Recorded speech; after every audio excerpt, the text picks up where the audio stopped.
Long before borders were drawn on maps, a small group of people began moving east. They crossed dry land, followed rivers, and carried only what could survive a long journey: belief, memory, and skills. Some say their journey lasted generations. Others say it never truly ended. Today, their descendants live along the Yellow River in northwest China. They are known as the Salar people, one of the smallest ethnic groups in the country, and one whose identity was shaped not by a single place, but by movement itself. This is not only a story about origin, it is a story about how culture survives distance. The Salar people trace their origins to Central Asia. According to oral history, their ancestors followed long-distance trade routes eastward, bringing with them Islam, a Turkic-based language, and a strong tradition of commerce. When they eventually settled near the Yellow River, they entered an environment that was culturally and economically different from their place of origin.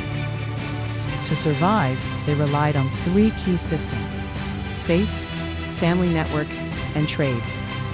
Mosques became centers of community organization. Family rules helped preserve identity across generations. Trade allowed interaction with surrounding groups without losing internal cohesion.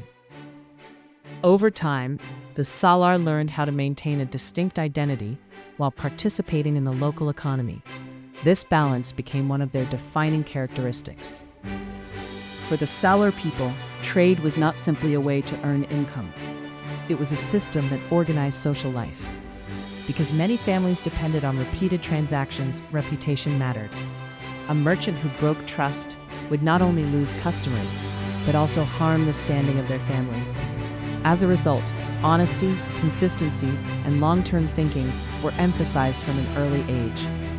Children learned business informally by observing adults in markets, how prices were explained, how disagreements were resolved, and how relationships were maintained over time.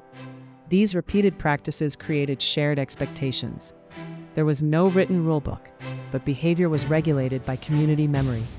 In this way, economic activity became a method of teaching values. Ibrahim is 29 years old and belongs to a Salar family living near the Yellow River.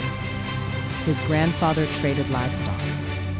His father ran a small halal food shop. Growing up, Ibrahim learned business by helping in the store, greeting customers, watching how prices were set, and listening when elders discussed trust and responsibility. Later, he left to study logistics in the city. After graduating, Ibrahim faced a choice: remain in the city or return home. He chose to return, not to repeat the past, but to update it. He introduced standardized pricing, improved supply chains, and began accepting online orders. At the same time, he kept the core family principles unchanged: transparency, fairness, and accountability. Today, his shop provides stable work for relatives and neighbors. Elders continue to advise on ethical decisions. For Ibrahim, modern business tools did not replace tradition. They extended it. The Salar people did not preserve their identity by isolation. They preserved it through participation. By engaging in trade, forming relationships, and adapting to local conditions, they became part of the regional economy while maintaining internal cohesion. Over time, this approach allowed them to remain distinct without becoming disconnected. Their experience shows that identity does not always depend on geography. Sometimes it depends on shared practices: how people work, how they interact, and how they pass down rules through daily life.